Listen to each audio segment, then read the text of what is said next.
Welcome to study with zero point channel. WBSSC group C ও D সরকারি স্কুলে 8,477টি শূন্য পদে নিয়োগের জন্য ফর্ম ফিল আপ শুরু। পশ্চিমবঙ্গের চাকরি প্রার্থীদের জন্য দারুণ সুখবর। ডব্লিউবিএসএসসি নন টিচিং স্টাফ নিয়োগের মাধ্যমে রাজ্যের বিভিন্ন স্কুলে ক্লার্ক অর্থাৎ গ্রুপ সি ও গ্রুপ ডি পদের জন্য মোট 8,477 শূন্য পদের জন্য আবেদন প্রক্রিয়া শুরু হয়েছে। ইতিমধ্যেই অফিসিয়াল ওয়েবসাইটে অনলাইন আবেদন অর্থাৎ অনলাইন অ্যাপ্লিকেশন প্রক্রিয়া শুরু হয়েছে এবং আবেদন চলবে 3রা ডিসেম্বর 2025। এক নজরে আমরা দেখে নেব গ্রুপ সি ও গ্রুপ ডি পদের জন্য মোট শূন্যপদ কত, শিক্ষাগত যোগ্যতা কি প্রয়োজন, আবেদন ফি কত, অনলাইনে আবেদন প্রক্রিয়া অর্থাৎ অনলাইনে আমরা কেমনভাবে আবেদন করব, প্রয়োজনীয় ডকুমেন্টস অর্থাৎ অনলাইনে আবেদন করতে গেলে আমাদের কি কি প্রয়োজনীয় ডকুমেন্টস আপলোড করতে হবে, আবেদনের তারিখসমূহ অর্থাৎ অনলাইনে আমরা কতদিন পর্যন্ত এই গ্রুপ সি ও গ্রুপ ডি পদের জন্য আবেদন করতে পারবো, এই সমস্ত কিছু আমরা ভিডিওর পরবর্তী অংশে একে একে বিস্তারিত আলোচনা করব। তাই তোমাদের কাছে একটি ছোট্ট রিকোয়েস্ট, ভিডিওটি স্কিপ না করে প্রথম থেকে শেষ পর্যন্ত দেখতে থাকো এবং আমার চ্যানেলে নতুন হয়ে থাকলে চ্যানেলটিকে সাবস্ক্রাইব করে রাখো এবং পাশে থাকা নোটিফিকেশানের অল বাটনটি ক্লিক করো, তাহলে এইরকম গুরুত্বপূর্ণ ভিডিওর আপডেটগুলো সবার আগে তোমার কাছে ডব্লিউবিএসএসসি গ্রুপ সি অর্থাৎ ক্লার্ক অ্যান্ড ডি অর্থাৎ নন টিচিং স্টাফ রিক্রুটমেন্ট 2025 মোট শূন্যপদ অর্থাৎ টোটাল ভ্যাকান্সি কত 8,477টি, যার মাধ্যমে সরকারি স্কুলের ক্লার্ক এবং গ্রুপ ডি অর্থাৎ নন টিচিং স্টাফ নিয়োগ করা হবে। পদের নাম এবং প্রতিটি পদের শূন্যপদ সংখ্যা এবং যোগ্যতা অর্থাৎ ক্লার্কশিপের জন্য মোট শূন্যপদ কতটি এবং তার যোগ্যতা কী, এবং গ্রুপ ডি পদের জন্য মোট শূন্য পদের সংখ্যা কতটি এবং তার শিক্ষাগত যোগ্যতা কী প্রয়োজন তা আমি তোমাদের সামনে তুলে ধরছি। ক্লার্ক অর্থাৎ গ্রুপ সির মোট শূন্যপদ সংখ্যা 2,989টি। এই গ্রুপ সি পদের জন্য ফর্ম ফিল আপ করতে গেলে ন্যূনতম তোমাকে মাধ্যমিক পাস হতে হবে। মনে রাখবেন ন্যূনতম যোগ্যতা মাধ্যমিক পাস।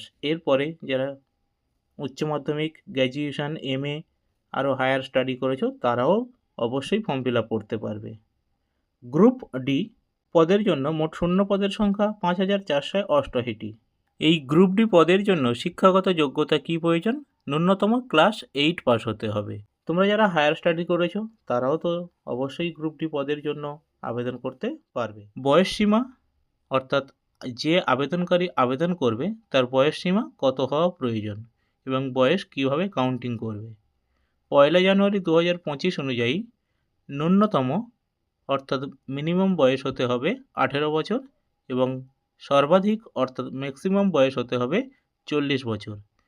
সরকারি নিয়ম অনুযায়ী সংরক্ষিত শ্রেণীর প্রার্থীদের জন্য বয়সের ছাড় অবশ্যই প্রযোজ্য, অর্থাৎ এসসি, এসটি, ওবিসি যাদের সার্টিফিকেট রয়েছে, যারা এই ক্যাটাগরির মধ্যে পড়ছো তাদের সরকারি নিয়ম অনুযায়ী যে বয়সের ছাড় রয়েছে সেই বয়সের ছাড়টি অবশ্যই। আবেদন ফি অর্থাৎ অ্যাপ্লিকেশন ফি, তোমরা ফর্ম ফিল আপের সময় তোমাদের কাছ থেকে কত টাকা ফ্রি নেওয়া হবে?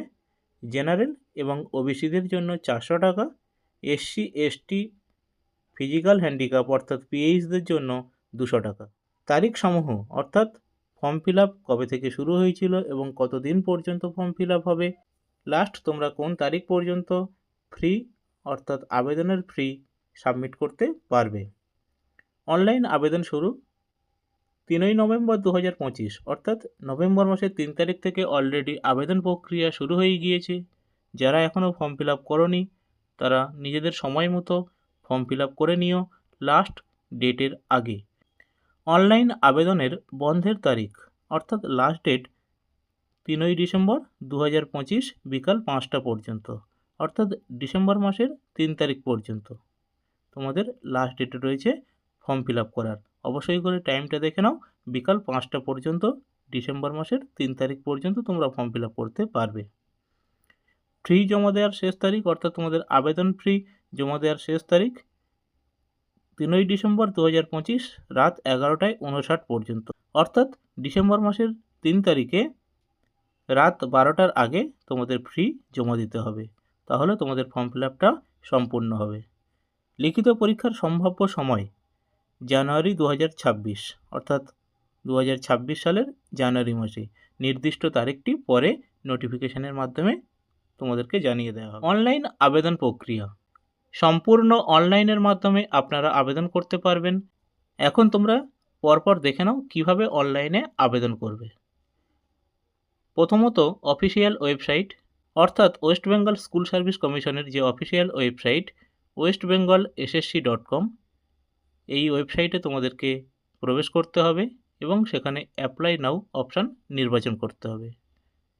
দ্বিতীয়ত on time registration for candidates, এই অপশান চুজ করে সেখানে তোমাদের সমস্ত প্রাথমিক তথ্য অর্থাৎ বেসিক ইনফরমেশানগুলো ইনপুট করতে হবে, যেমন নাম, জন্ম তারিখ, ইমেল, মোবাইল নম্বর, লিঙ্গ ইত্যাদি সঠিকভাবে পূরণ করতে হবে।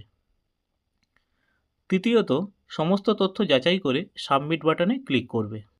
চতুর্থ পয়েন্ট যেটা রয়েছে, অর্থাৎ 4 নম্বর পয়েন্ট যেটা রয়েছে, আবেদন ফি অনলাইনে পরিশোধ করুন এবং অ্যাপ্লিকেশন ফর্ম ডাউনলোড করে রাখুন। একাধিক আবেদন করলে সবগুলো বাতিল হতে পারে। সমস্ত তথ্য যাচাই করে সাবমিট করুন, পরবর্তীতে পরিবর্তন সম্ভব নয়।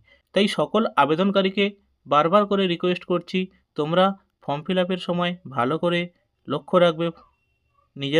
নিজেদের মোবাইল থেকে করো বা সাইবার ক্যাফে গিয়ে কম্পিউটারের মাধ্যমে করো বা নিজেরা বাড়িতে বসে কম্পিউটারের মাধ্যমে করো। সমস্ত তথ্য ইনপুট করার পর নিজেরা ভালো করে যাচাই করবে, তারপর সাবমিট বাটনে ক্লিক করবে। একবার যদি ফর্মটি সাবমিট হয়ে যায় তাহলে কিন্তু পরবর্তীকালে তোমাদের এডিট অপশান নাও আসবে। প্রয়োজনীয় ডকুমেন্টস, কী কী ডকুমেন্টস প্রয়োজন এই গ্রুপ সি ও গ্রুপ ডি পদের জন্য আবেদন করতে গেলে এবং কোন ডকুমেন্টসগুলো আপলোড করতে হবে ফর্ম ফিল আপের সময়, সেগুলো আমরা এখন দেখে নিই। দেখো, 1 নম্বরে বলছে পাসপোর্ট সাইজ ফটোগ্রাফ, অর্থাৎ তোমাদের 1 কপি পাসপোর্ট সাইজ ফটো। 2 নম্বর সিগনেচার, অর্থাৎ তোমাদের নিজেদের সই। 3 নম্বর মাধ্যমিকের অ্যাডমিট কার্ড অথবা বার্থ সার্টিফিকেট, যার যেটা রয়েছে এখানে যে কোনো একটা দিলেও চলবে। 4 নম্বর কাস্ট সার্টিফিকেট যদি প্রযোজ্য, অর্থাৎ তোমাদের যদি কাস্ট সার্টিফিকেট থেকে থাকে তাহলে অবশ্যই কাস্ট সার্টিফিকেট আপলোড করবে, কারণ কাস্ট সার্টিফিকেট আপলোড না করলে তোমাকে জেনারেল হিসাবে পরীক্ষা দিতে হবে। 5 নম্বর আধার কার্ড, ভোটার আইডি কার্ড অথবা অন্যান্য পরিচয়পত্র। এই যে দেখো 3টি অপশান দিয়েছে, আধার, ভোটার এবং অন্যান্য পরিচয়পত্র। আধার, ভোটার যদি না থাকে অন্যান্য পরিচয়পত্র দিয়েও তুমি কিন্তু ফর্ম ফিল আপ করতে পারবে এবং এর মধ্যে যে কোনো একটি কিন্তু তোমাদের অবশ্যই করে আপলোড করতে হবে। 6 নম্বর ভ্যালিড ইমেল আইডি ও মোবাইল নাম্বার, তোমাদের একটা ভ্যালিড ইমেল আইডি লাগবে এবং তোমাদের নিজেদের মোবাইল নাম্বার, অবশ্যই করে একটি সক্রিয় মোবাইল নাম্বার থাকতে হবে। তো এই ছিল আজকের গুরুত্বপূর্ণ ভিডিওর আপডেট। তোমরা যদি আমার ভিডিওটি দেখে উপকৃত হও তাহলে ভিডিওটি অবশ্যই বন্ধুদের মধ্যে শেয়ার করো এবং ভিডিওটিতে একটি লাইক ও কমেন্ট করো। থ্যাংক ইউ, দেখা হবে পরের ভিডিওতে।